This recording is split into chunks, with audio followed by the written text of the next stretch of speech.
Conversation program brought to you by First Federal Bank and Trust. You can voice your opinion by calling 672-KROE. That's 672-5763. Now, your host for Public Pulse, Floyd Whiting. Good morning and welcome to Public Pulse. Today, the roads were clear. It's still cold outside and it's still a little slick.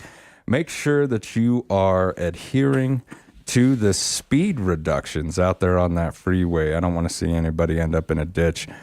And it is still needed. 65 miles an hour in a lot of sections from here to Buffalo. Just make sure that you're taking your time and not getting in too much of a hurry to get someplace. This morning, I am joined by Sheridan County Sheriff Levi Dominguez and Lieutenant Devereaux Johnson. Good morning, gentlemen. Morning, Floyd. Morning. Thanks for having us. Oh, it's great having you back, Sheriff.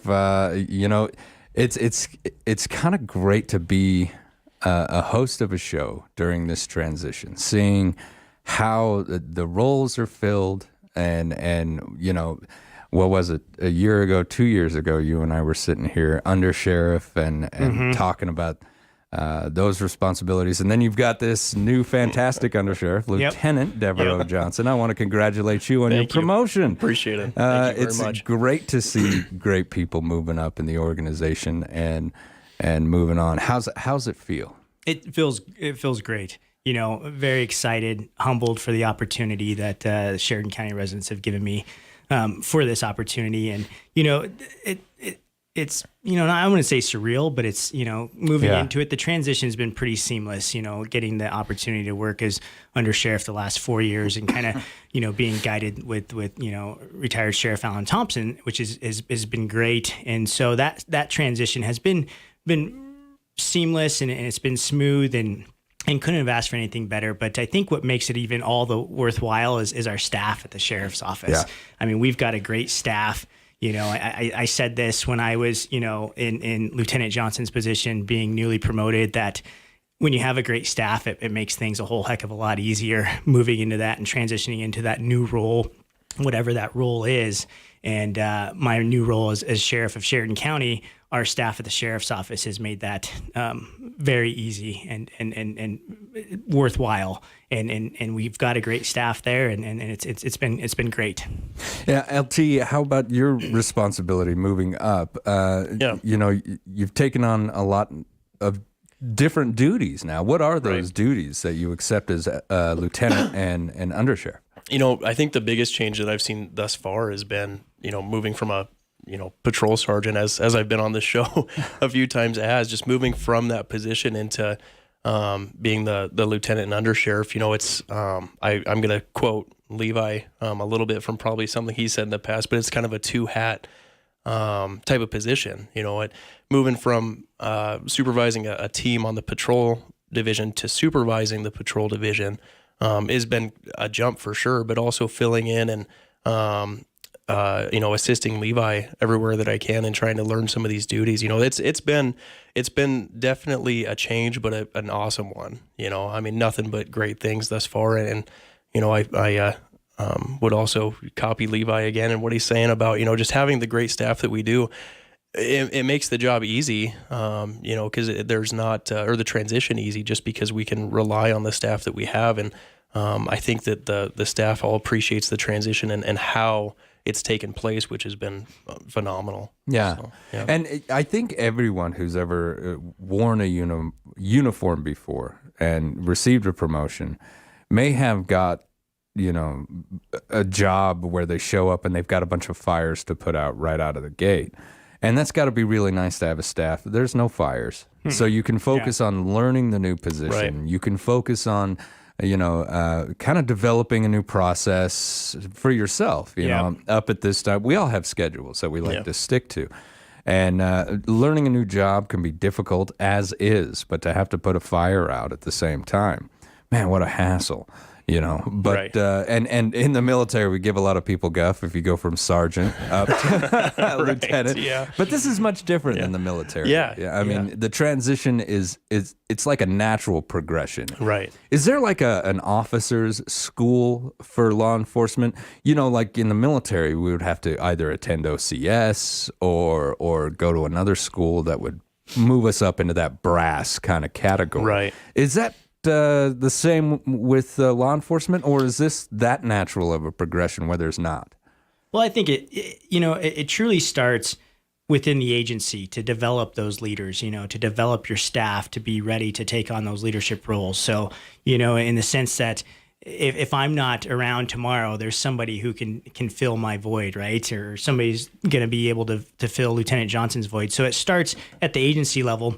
But then we do at the Wyoming Law Enforcement Academy and statewide, we have trainings that are preparing for leadership that we try to send our staff to, and then first line supervision, and then mid-level management classes that kind of as folks are progressing through their careers, you have those courses that are available and they progress through those, and then you get into even some longer stints of command staff level courses that you can take as well. So one of the greatest schools I ever attended in my life, and I went to a wide variety of schools, but one of the greatest ones was primary leadership, PLDC, for the U.S. Army.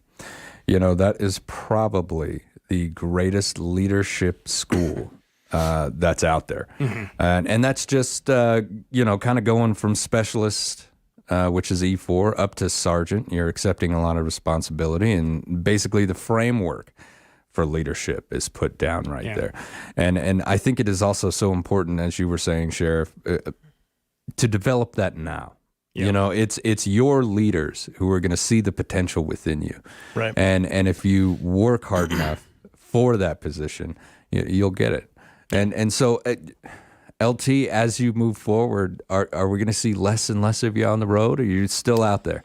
I think we'll have to see also how the transition goes, but the goal, I think, is to also try and split some of that time, right? Like as much as possible. And that's, I think, goes back to some of that, leadership of trying to develop from the inside. Is we also want to try and make sure that, number one, I retain my skills, right, as a law enforcement officer, but number two, that we're trying to develop deputies from the inside and say, these are the things that I'm considering at the same time, and try to show some of that, and while we're also working on the road, if that makes sense. Absolutely to split does. some of that time. Yeah. Maybe one of the deputies hasn't been on the road that much, or maybe not on the mountain that much. Sure. And I know that was one of the patrols that you really like to take. Right. And so every once in a while, you just got to swallow and say, all right, you go take that patrol for me. Right. So, I mean, it is kind of a bittersweet thing to move into those positions, isn't it? Yep. Because now you've got to look at it from a different perspective. Right. Yeah. That's for sure. But so has there been anything about this new position, and I'll start with you, Sheriff, that you have learned as you accepted this position that you didn't already know? Which I would think for you is probably no, because undersheriff for 4 years. I mean, yeah. There isn't anything that has like, oh my gosh, there's something that I didn't realize or had no clue about. I would say, so I haven't been, caught off guard by anything in that sense. I would say the biggest thing is just, right now, although it's a smooth transition, seamless, finding the time to meet with, is just making sure that our partnerships and our, and the relationships that we have with other organizations and agencies are still strong. Is finding that time to meet with everybody right now has been kind of my, that's kind of been what I've been doing, and updating, our agreements and MOUs with other agencies and organizations. So finding that time, but also making sure that, I'm setting time aside for our staff and making sure that, what the sheriff's office needs is there as well. So, that's probably the biggest is I wouldn't say time management, just making sure that I've got time set aside for each one of those. And it, it's been kind of, from one thing to another thing, and it's great. And so, but that's probably the biggest right now is just trying to get and meet with everybody and what, like I said, when we were talking earlier about everything and after the election, I think it was, you know, looking at the results and everything, it was a validation that, you know, Sheridan County residents appreciate and support the great service that we're providing through the sheriff's office right now. And so ensuring and going on and making sure with the organizations and those other agencies that, yeah, is there anything that we could do better, that we need to change when we're looking at these MOUs? Hey, it's a fresh start. Now's the time to look at it. But, you know, again, you know, validation is you know, as I'm talking with these organizations and agencies, they're the same thing. We're getting great feedback, which is awesome. But at the same time, like you said, it's also fantastic that as a leader, and especially now as our sheriff, you recognize that, hey, we're doing great, but nothing's perfect. Every single thing can still be improved on. And so taking that upon yourself to build on the great organization that already exists and going, you know, taking it into the future, you know, it's great to know that you see that.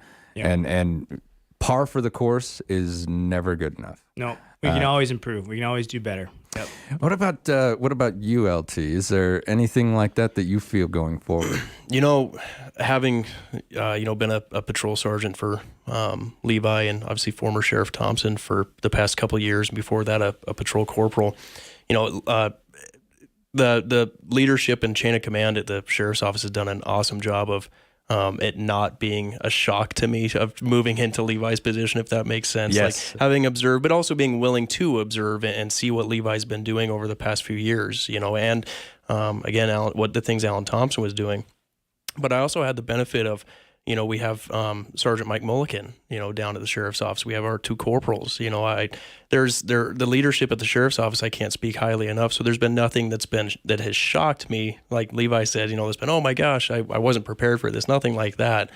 And again, I attribute that to Levi's leadership style of saying, like, if I'm not here, you have to fill the void, and these are the things that I'm working on. You know, but I think if I had to pick one thing that was you know, a little more, you know, I guess I wouldn't say surprising or anything, just something that was a little more on the work heavy side, was just looking at the potential of, you know, it's 2023 and just seeing all the potential of where law enforcement agencies can go, just like what you guys are just talking about in terms of technology and, you know, just the things that I, as a patrol sergeant, just didn't have on the forefront of my mind, because I'm thinking of just, you know, necessarily the team, The duty. Yeah. right? And seeing all the things that are available in this day and age that, you know, Levi has been looking at for years, you know, and you know, things like that you know, everything takes time, you know, in terms of updating and technology and the potential for progress, but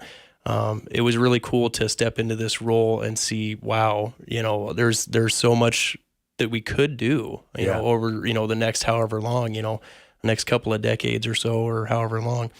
But that was probably the best thing thus far in terms of just seeing the transition from my own point of view of, you know, the potential of where the sheriff's office could go. So it's amazing what, you know, a little bit of mentorship can do for someone. It really is. And that was always kind of the approach that I tried to take as a sergeant. You know, you don't want to get that uniform on, throw those stripes on, and start screaming. That's not a leadership style. That's a problem. But being able to mentor someone and kind of guide them into the right direction, that is always something. It pays dividends, folks. All right, when we come back, we're going to continue with our Sheridan County Sheriff's Office. This is Public Pulse on 930 KROE and 103.9 FM. Sheridan.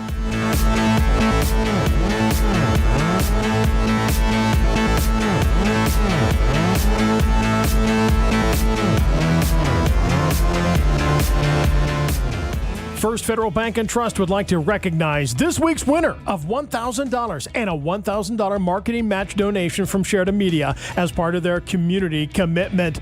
School District number 3 is receiving these funds per random drawing. Could your organization be next? We're giving $1,000 to a qualified nonprofit organization every week. Visit our website, efirstfederal.bank, for details. First Federal Bank and Trust. Sheridan Media present Community Commitment. Member FDIC.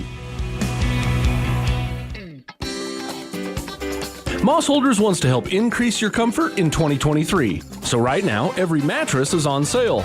Come try out a new Beauty Rest Black Hybrid or Asserta Perfect Sleeper mattress. With 19 models to choose from, Moss Holders has a mattress to fit your body type and your budget. After selecting your favorite mattress, customize your comfort by choosing new pillows, sheets, or an adjustable base to raise your head and feet. Add more comfort to your life this new year with a new mattress from Moss Holders. Moss Holders, furniture is our passion.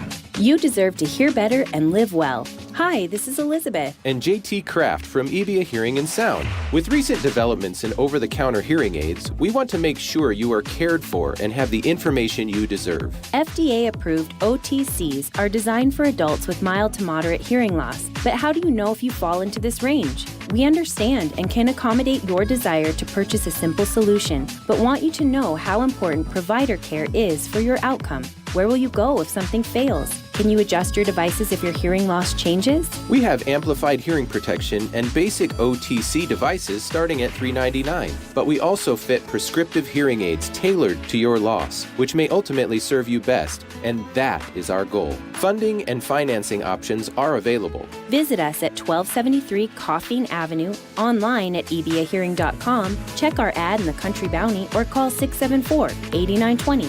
That's 674-8920.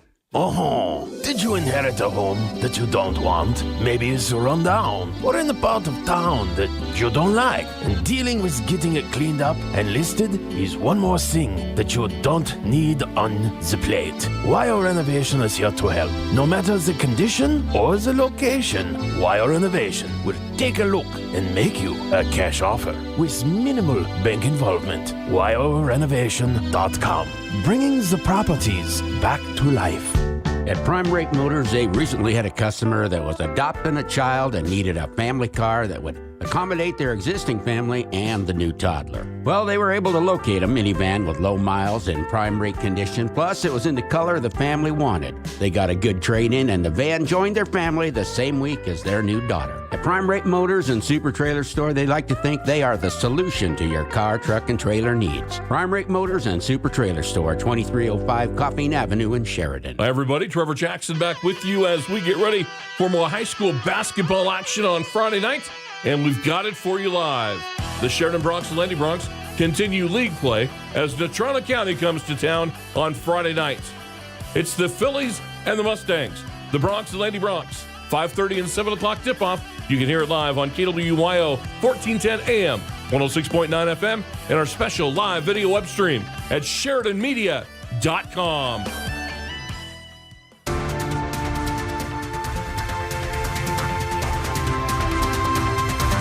Good morning and welcome back to Public Pulse, brought to you by our friends out there at First Federal Bank and Trust. I'm Floyd Whiting.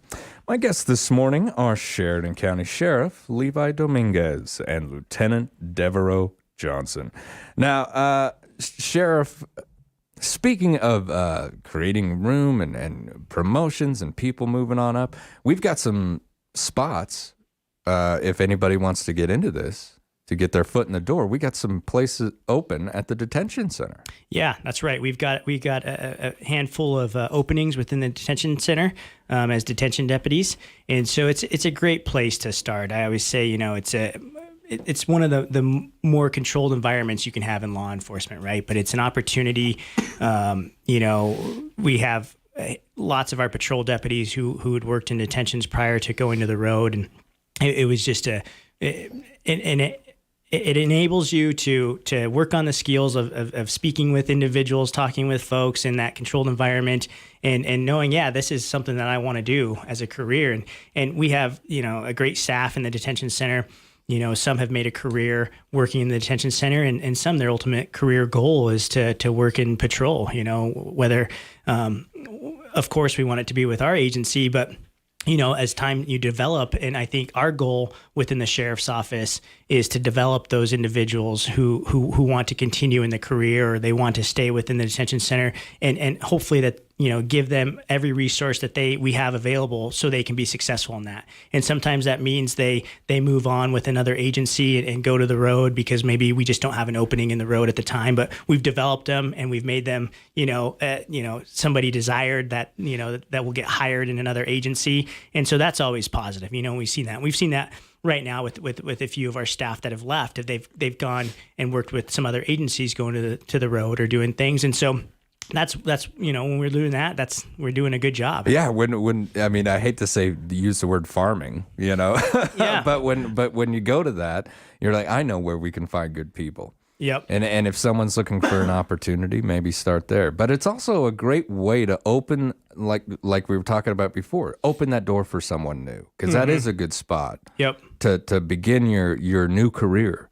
And I think you've got one patrol deputy who I think, what did she serve in there? Like 7 years or something like that. I mean, Deputy Oswald. Yeah, who was on the man. show a little while ago. Yep. 7 years in a detention. There's probably not a lot she hasn't seen. Yeah.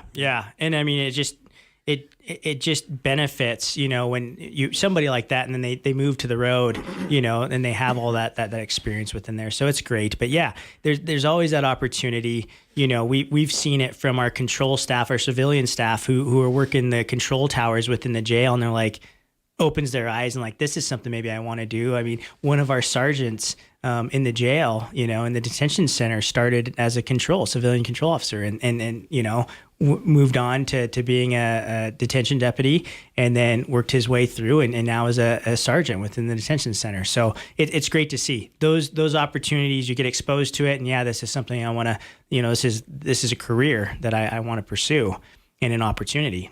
How many spots have we got open down there? We've got 4 currently. 4 currently. Now, Yeah. when it comes to that, what are some, well, first, I guess I should ask what the application process is to get these positions. Yeah, so if anybody's interested in looking at, a career with the sheriff's office starting, in the detention center, we ask that, we've got an online application that you can go to the Sheridan County website, go into the sheriff's office, tab, and it's got all the information there. You can complete that application. You can and then provide us with a resume and a cover letter. You can email that to us at the sheriff's office, swing it down, drop it by in person. If I'm in the office, it's been something that we've always the open door policy. So if somebody's dropping a resume off in person, and if I'm available, our front office staff will grab me, and I'll go out and introduce myself and get to meet them and kind of chat with them a little bit. And then we'll get that application and the cover letter and resume off to our command staff within the jail or the patrol division, whatever they're applying for. And that's where it starts. And then, we don't have a set schedule on what we do, but the next step is we get some candidates or some applicants, and we look at testing them with the physical assessment. So they do, the running, the push-ups, sit-ups, those types of things to make sure that they're fit to do the job. And at that point in time, if that's good, we set up an oral interview, and then they'll do an interview with myself and maybe Lieutenant Johnson and Lieutenant Gibbons, and then we start the background investigations. And so it's a process. This isn't something that, you turn in an application, next week you're going to get hired. Some of it may move quicker than others with the interview and maybe the physical assessment, but then the background investigation takes some time because, when we're looking at hiring, the reason why we have great staff is because I think our staff does a great job of putting that time and effort into making sure that when we look at hiring somebody, that we're hiring them for the right reasons, that they're going to, have a positive impact not only on the community, but the sheriff's office as a whole. And so, those individuals, putting them in the right places is what we're looking for. What kind of traits in someone are you really looking for to join this? Because, I mean, really, if you look at it, it's not just a job. It's a culture. I had a great colonel who used to tell us all the time, you never take that uniform off. It might be at the edge of the bed. It might even be in a crate. But that uniform is now part of you, and everything that goes with that, to include the values and the morals of that uniform. Right. And you have to uphold that.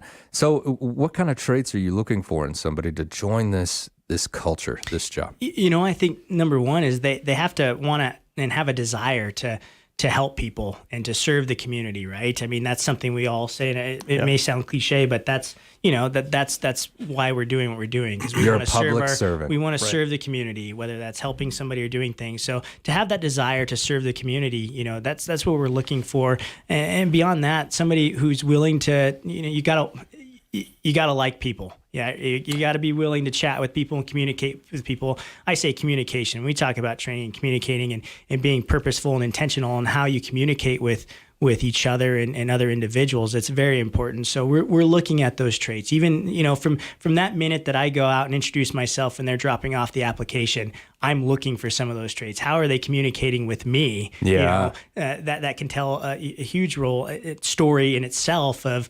We want to see that folks are able to communicate, that they're team oriented. They're willing to work with others.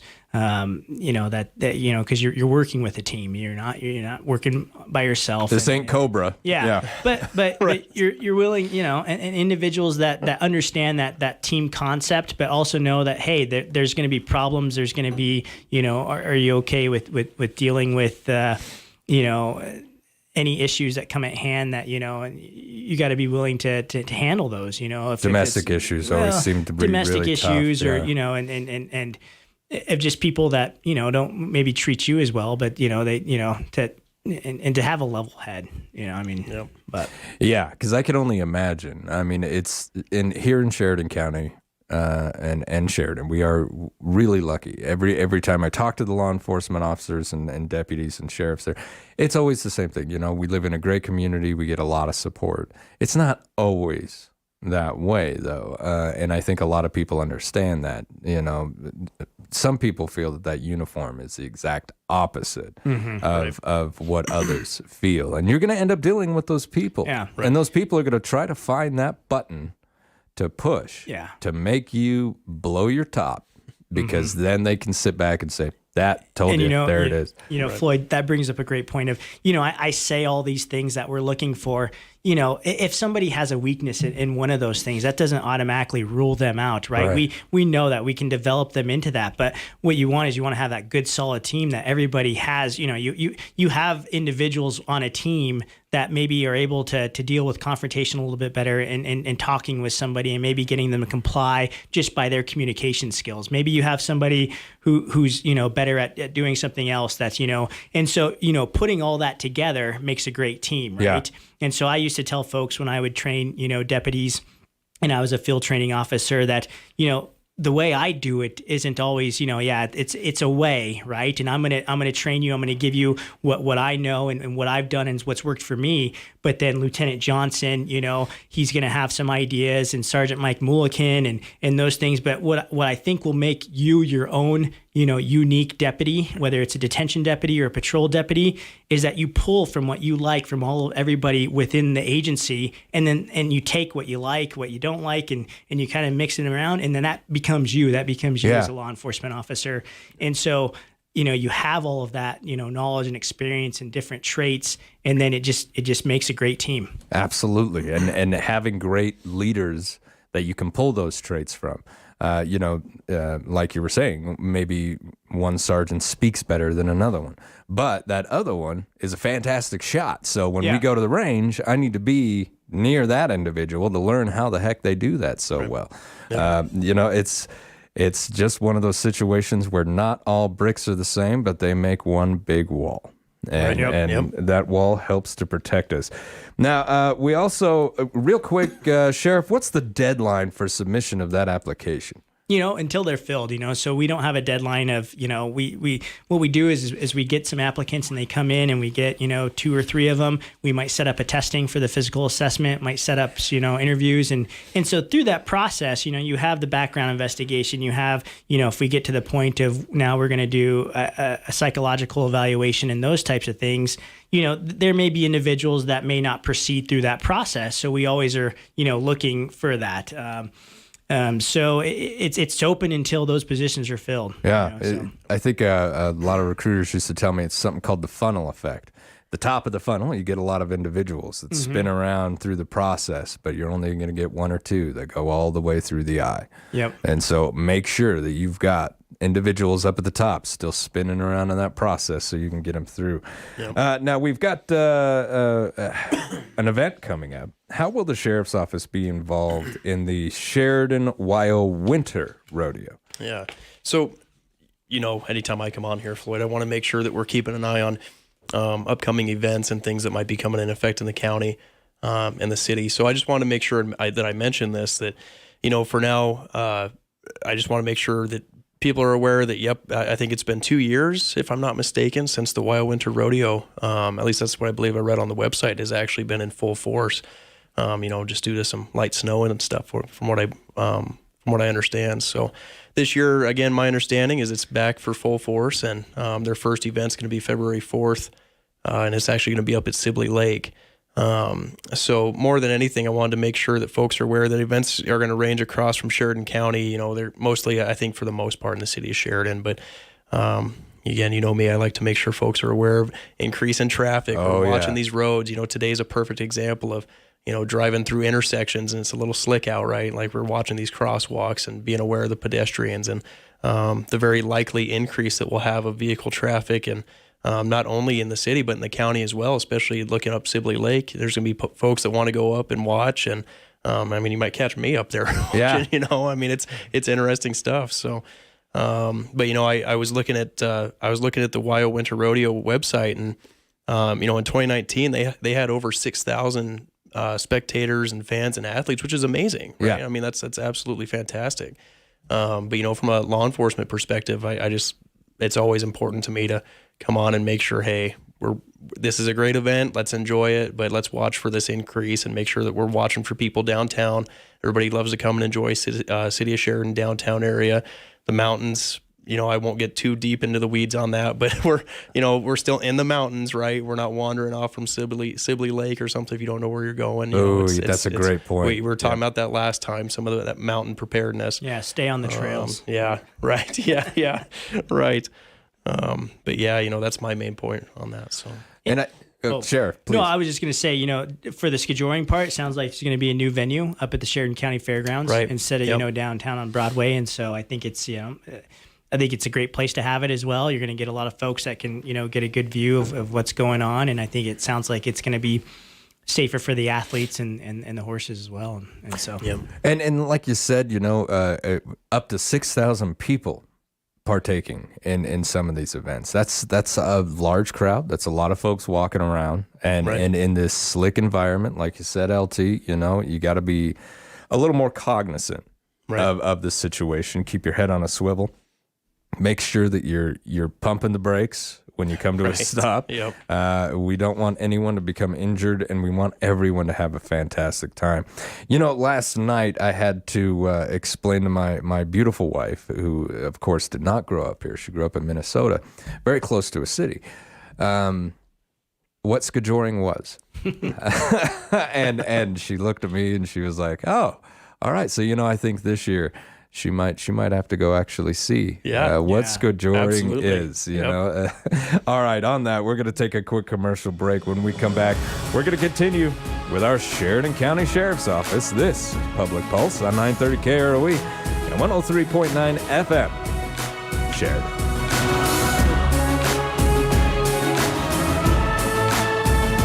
First Federal Bank and Trust would like to recognize this week's winner of $1,000 and a $1,000 marketing match donation from Sheridan Media as part of their community commitment. School District number 3 is receiving these funds per random drawing. Could your organization be next? We're giving $1,000 to a qualified nonprofit organization every week. Visit our website, efirstfederal.bank, for details. First Federal Bank and Trust. Sheridan Media present Community Commitment. Member FDIC. Dedicated to providing compassionate and personalized service to your families. They provide support, personable care, and affordable prices to Sheridan and Johnson County and surrounding areas. Champion Funeral Home has been family-owned and operated since 1911. They will comfort you in your time of need and provide your family with a meaningful tribute to your loved one. Contact Champion Funeral Home at championfh.com or call 674-6369. Why wait for a so-called tire sale to buy tires? Hi, this is Chris Hayden with Hammer Chevrolet. There's plenty of winter left, so if you find yourself sliding all over the road, let's get you some new tires. With our price match guarantee, you don't have to wait for a sale. If you provide us with a better price at the time of purchase, we'll match it. Find a better price within 30 days of the purchase, we'll refund the difference. You can't beat our price match guarantee on brand name tires from Hammer Chevrolet, 107 East Alger.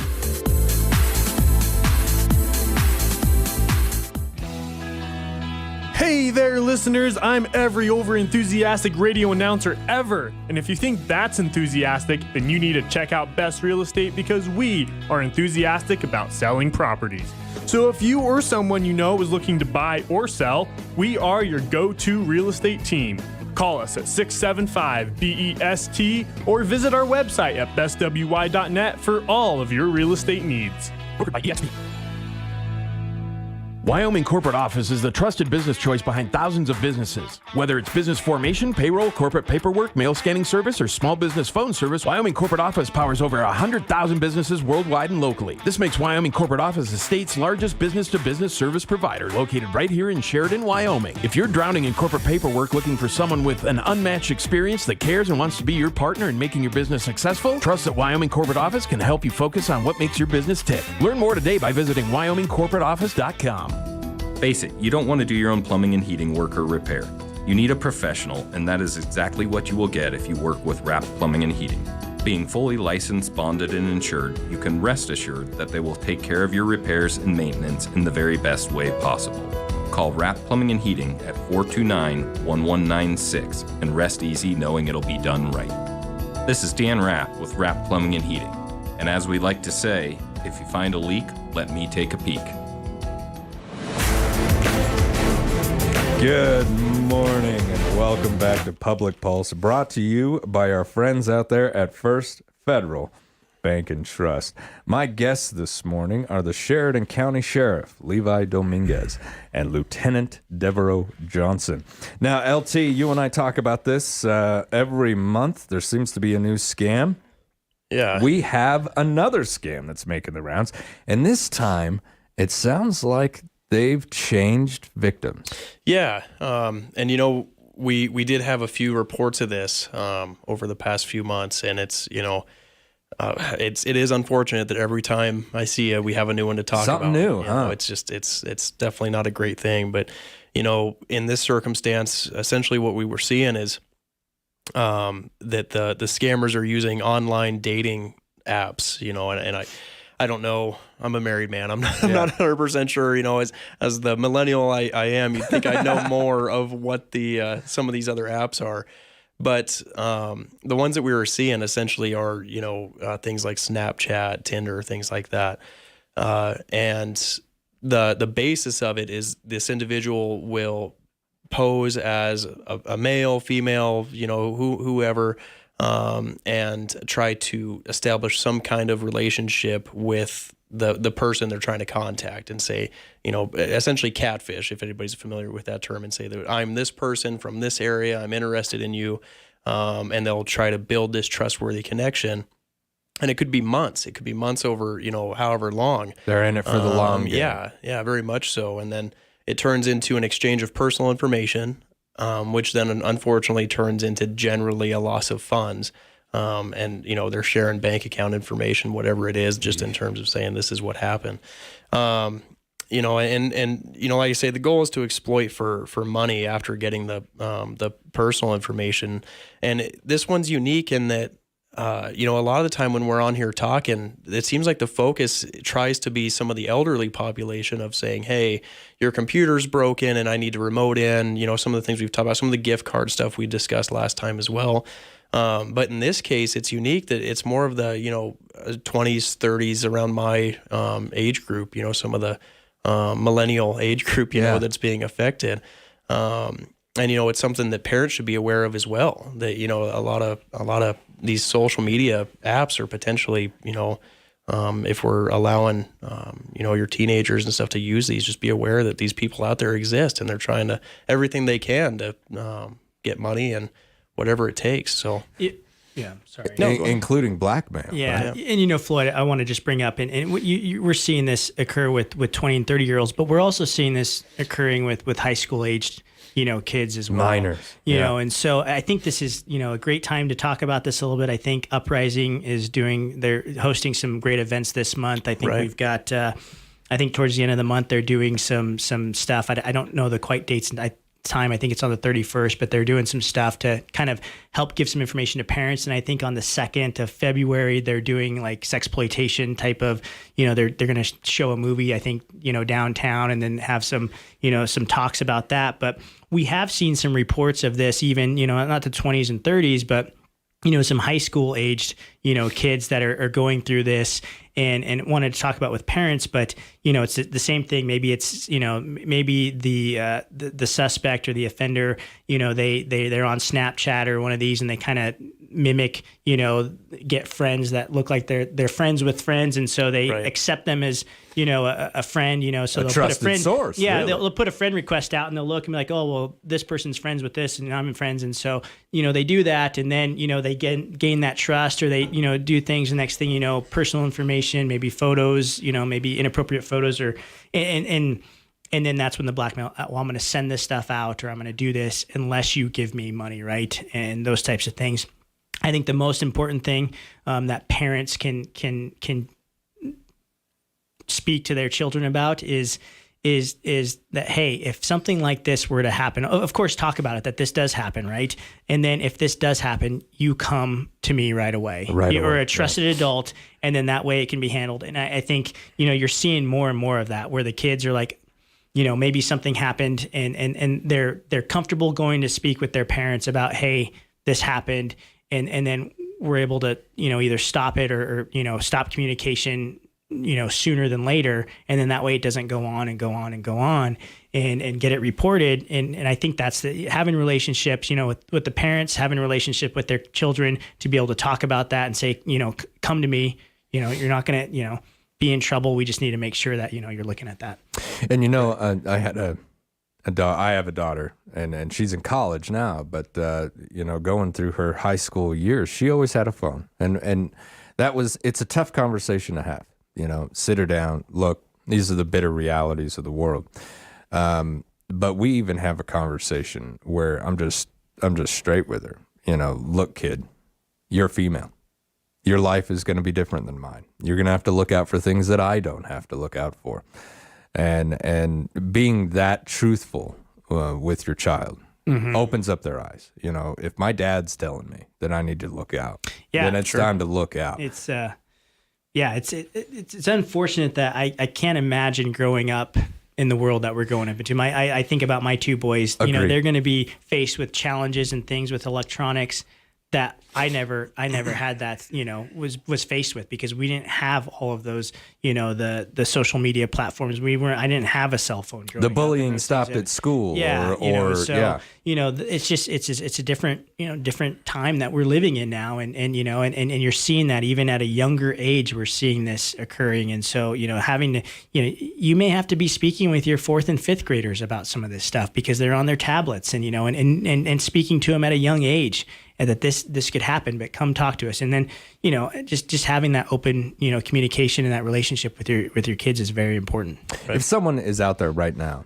and they're listening and they're like, wait a minute, I might be talking to one of these individuals, what should they do? Could they call you, report Absolutely. this? Yeah, 100%. Yeah, please. Yep. Call the so. sheriff's office or call the police department. And call, and we can get a report. We can visit. We can, get the information that we need and make sure that'll stop. It's just always one of those situations. These, criminals prey on weakness, or sensitivity, or kindness. I mean, they prey on the things that we almost try to endorse. Love. Generosity, at being very there much for so. your family, when they were going around trying to get these people, hey, I've got your son in jail, right? You better pay me, or things are going to get rough for him. They prey on on those good traits. And now to think, they're preying on the idea of love, the possibility of a relationship that would last and something that's meaningful. We just, in this day and age, unless I'm seeing you face to face, you are suspect. And I think that's the best way to approach anything having to do with it. Now, I've only got about 5 minutes left. Sheriff, maybe the LT might want to do this. The statute of the month, because I do want to give the sheriff some time at the end. Yeah, no, I'll make it quick. So I brought this one up just because I've had actually a couple people stop me and ask this question on the street over the past couple weeks. So I thought it might be worth bringing this up. But when the statute of the month, essentially your required positioning after you turn at an intersection. That's the best summary of it. So just for example, I hopefully everybody who's listening is aware of the North Main and 5th Street intersection. If you were to turn right and go north on Main Street from East 5th Street, you have to turn inside to the closest lane to the curb. Because the question that's been posed to me is, can I turn into that outside innermost lane? And Main Street I bring up because it's a good example where it has the barriers in between. So that's what I've been asked is, can I turn into the lane that's next to that barrier from my right-hand turn? And the answer is no. The statute's in place to try and help with that flow of traffic, make sure we're being safe, keeping everybody in there. And, trying to make sure we're not cutting people off on that outside lane. Because that's the question is, well, if somebody's in the right nearest, the lane closest to the curb, can I turn into that closest innermost lane next to the barriers in the middle of Main Street? And again, the answer is no. If Boy, you that's can't a lot of crisscrossing. It is, yeah. Turn into the lane that is closest to you, and again, that's the same for left turns. And that's the best summary that I try to give folks if it ever sounds confusing, is turn into the lane that's closest to you, and keeps you going in the correct direction. So closest to you, innermost, and then obviously outermost if you're going to the right. So. LT, that is something that. It happens so frequently that my wife and I were waiting in a stoplight, waiting to go ahead and turn left. And she looked at me and she said, "Watch this guy turning right." Right. She's like, "He's going to go in your lane." She said, "I guarantee it." And she was right. And I told her, I said, "That's illegal." Yep. Turn into the lane that's closest to you. Absolutely. Yep. And even if it's that tight corner, I mean, you can make that. Right. It's there for a reason. Make sure you're turning into the right sections, folks. Because, and to think, as the situation that you proposed, LT, one goes into the far lane, and so the other one's got to go into the far lane. Yeah. And that's a whole lot of crisscross It that you is. don't want to happen. All right, Sheriff, I've got 2 minutes left. Is there anything you'd like to tell the community? I just excited for this opportunity. Again, I want to thank the community for the opportunity they've given me to serve as Sheridan County Sheriff. With leadership changes that are going on within the Sheriff's Office, I want Sheridan County to know that high level of service that the Sheridan County Sheriff's Office is known for is going to continue. And while we're putting, we've got some promotions coming up and those types of things, that we're going to continue to look at how we can better serve Sheridan County better. We know that, I think we're doing a great job. And from the feedback that I've gotten from the community over through the summer and over the last few months, is that they're appreciative and supportive of the service that Sheridan County Sheriff's Office provides. But we're going to continue to look how can we do things better? How can we be more efficient in what we do for our staff? And so that's one of the things I want to let Sheridan County know, that and to be looking for us. We're going to be getting back out into the community, doing some community outreach programs here after we get kind of some of those leadership roles and voids filled, and then we'll get out and introduce our new supervisors and get back out into the community. Fantastic. Sheriff, Under Sheriff, thank you both so much for coming on the show this morning. It's always a pleasure. All right, you've been listening to Public Pulse on 930 KROE and 103.9 FM, Sheridan.